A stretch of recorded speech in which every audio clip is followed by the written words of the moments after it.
రాజన్న సిరిసిల్ల జిల్లా వేములవాడ తిప్పాపూర్ బస్టాండ్ ఆవరణలో ఆటో కార్మికుల దినోత్సవాన్ని ఘనంగా నిర్వహించడం జరిగింది.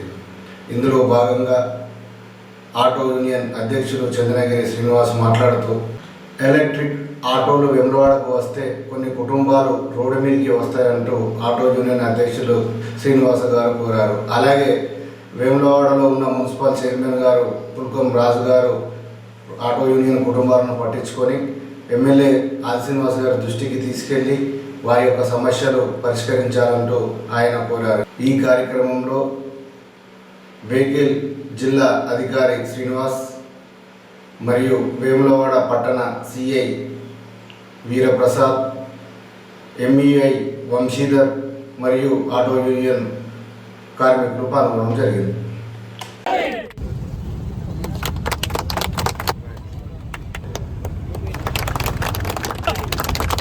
ఈరోజు ఆగస్టు 1 మరి ఆటో కార్మికుల దినోత్సవం సందర్భంగా వేములవాడ పట్టణంలో మరి ఆటో యూనియన్ నాయకులు మరి శ్రీనివాస్ గౌడ్ గారు, అలాగే ఇతర నాయకులు మరియు ఆ కమిటీ సభ్యులు మరియు ఆటో కార్మికులు, డ్రైవర్లు అందరూ మరి ఇక్కడ పెద్ద ఎత్తున మరి బస్టాండ్ ప్రాంతంలో మరి ఆ యొక్క ఆగస్టు 1 ఆ యొక్క సెలబ్రేషన్స్ ఆటో కార్మికుల దినోత్సవం సెలబ్రేషన్ దిశగా వారు పెద్ద ఎత్తున ఇక్కడ పాల్గొని మీరు కూడా పెద్ద ఎత్తున పాల్గొన్నారు. మరి మన విప్ గారి ఆధ్వర్యంలో కూడా మంచి ర్యాలీ చేయడం జరిగింది. మీరు అందరూ అప్పుడు మా ఇంతకుముందు పూర్వపు డిటో గారి ఆధ్వర్యంలో చాలా చక్కగా చేశారని నాకు కూడా తెలిసింది. కాబట్టి మా తరఫు నుంచి ఎలాంటి సహకారం ఉన్నా మేము డెఫినెట్గా మీకు ఇవ్వడం జరుగుతుంది. మరి ఈ సందర్భంగా మరి వచ్చిన చైర్మన్ గారికి, మన టౌన్ ఎస్ఐ గారి, సిఏ గారికి, ఎస్ఐ గారికి, అలాగే నా ఎంబీఏ గారికి మరి ఇక్కడ మమ్మల్ని ఆహ్వానించినందుకు ఆటో కార్మిక ప్రెసిడెంట్ మరి ఇతర నాయకులందరికీ మరి ప్రెస్ మిత్రులందరికీ నా యొక్క నమస్కారం. ఉచిత బస్సులు వేయడం వల్ల మనకు ఆటో డ్రైవర్లకు గిరాకులు తగ్గిపోయినాయి. ఆటో డ్రైవర్లతో పాటు ట్యాక్సీ కారు నడిపే వాళ్ళకు గిరాకీ ఉపాధి కోల్పోయినది. కాబట్టి సార్ దానికి తోడు ఇప్పుడు ప్రతి జిల్లాలో ఆర్టీసీకి అనుసంధానంగా ఎలక్ట్రిసిటీ ఆటోలు వస్తున్నాయని ప్రభుత్వం చెప్తుంది. సార్ అది వస్తే ఇప్పటికే మాకు బస్సులు ఉచిత బస్సులు చేయబట్టి గ్రామాలలో ఉన్న పెద్ద ఆటోలన్నీ అమ్ముకొని కొంతమంది అయితే చనిపోయింది. సార్ మా ఈ నెల 23 మంది దాకా చనిపోయారు. మీ వారికి చెప్పుకోలేదు, మీకు చెప్తున్నాం, అందరు అధికారులు ఇక్కడ. కాబట్టి మా అందు దయతలిసి మీ ద్వారా మీరు జిల్లాకు బాస్ సార్, సిఐ గారు ఉన్నారు, మా చైర్మన్ గారు ఉన్నారు ప్రభుత్వం తరఫున. మేము మీకు రేపు ఎల్లుండే వినతి పత్రం ఇస్తాం. ఈ ఎలక్ట్రికల్ ఆటోలు అనేది వస్తే ఇంకా రోడ్డు మీద పడే పరిస్థితి ఉంటుంది. ఇప్పటికే మాకు దేవస్థానం ఉంది కాబట్టి చిన్న కొద్ది గొప్ప కిరాలు వెళ్తున్నాయి. అది ఆదివారం, సోమవారం, శుక్రవారమే తప్ప అట్టి రోజుల్లో ఏం గిరాకులు ఉంటలేవు సార్.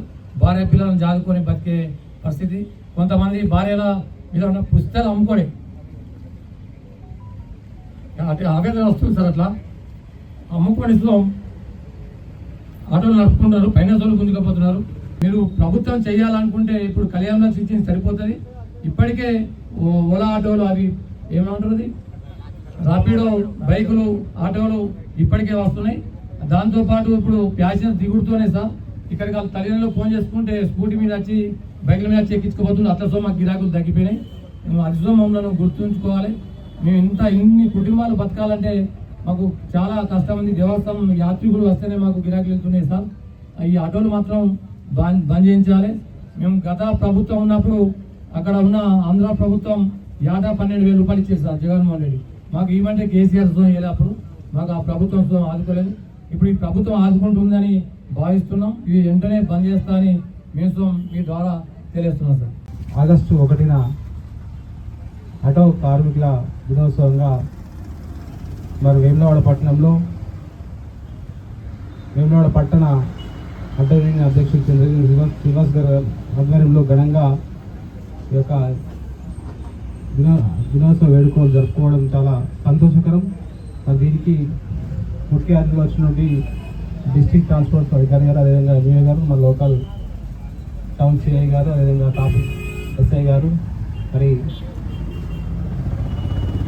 వార్డు కౌన్సిలర్స్ ఎల్ల శ్రీనివాస్, అదేవిధంగా మహిళా శ్రీనివాస్ గారు, మరి ఆటో కార్మికులు అంటే నాకు చాలా దగ్గర, వారితో మంచి మర్యాదగా ఉంటుకుంటూ మరి వారిని గమ్యస్థానం చేరుకుంటూ చాలా వరకు మీకు ఉపాధితో పాటు వారికి సౌకర్యం చేసేందుకు మనస్ఫూర్తిగా ధన్యవాదాలు తెలియజేసుకుంటూ, మరి ఇప్పటిదాకా మన పిల్లలు చెప్పినట్టు కొన్ని సమస్యలు ఉన్నాయి. ఆ సమస్యలు ఖచ్చితంగా మన శాసనసభ్యులు ప్రభుత్వ గారి దృష్టికి తీసుకెళ్లి మరి సాధ్యమైనంత వరకు ప్రయత్నం చేయడానికి నా వంతు కూడా కృషి చేస్తానని తెలియజేసుకుంటూ, మన ఇక్కడ ఆహ్వానించినందుకు, ఈ కార్యక్రమంలో పాల్గొనే అవకాశం ఇచ్చినందుకు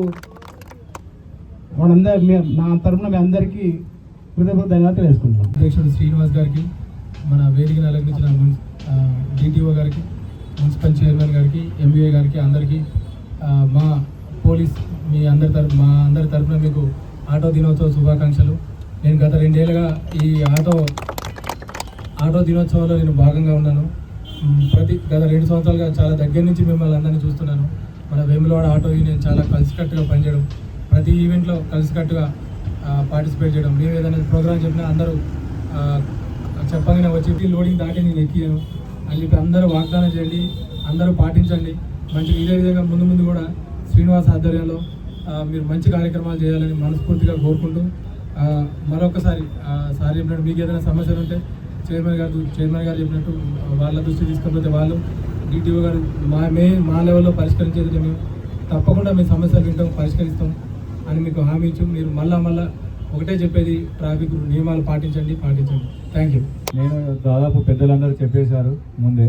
నేను ఒకటే చెప్పాలనుకుంటున్నా, మనం డైలీ మీరు అన్నారు కదా ఆటో నడుపుకునే బతుకుతామని అంటున్నారు, కానీ చాలామంది నేను చూసింది ఏంటంటే అందరూ ఆటో నడుపుతారు, సాయంత్రం కాగానే ఆ పైసలు కాపాడుకోవాల్సింది పోగా ఇతర అనవసర విషయాలలో ఖర్చు పెట్టి మళ్ళీ నెక్స్ట్ డే ఇదే చాలామంది రొటీన్ 50% కన్నా ఎక్కువ మంది ఇలానే ఉన్నారు. సో దాన్ని మానుకోండి. మీ కుటుంబాలు ఉన్నాయి, మీ ఫ్యామిలీ ఉంది, మీ పిల్లలు ఉన్నారు, మీరు ఆటో డ్రైవర్గా పనిచేసారు, కానీ మీ పిల్లలు మీలాగా కాకుండా ఒక స్టెప్ మీద ఉండేటట్టు చూసుకొని వాళ్ళకి మంచిగా చదివించి బాగుపడేటట్టు చేయాలని కోరుకుంటాను.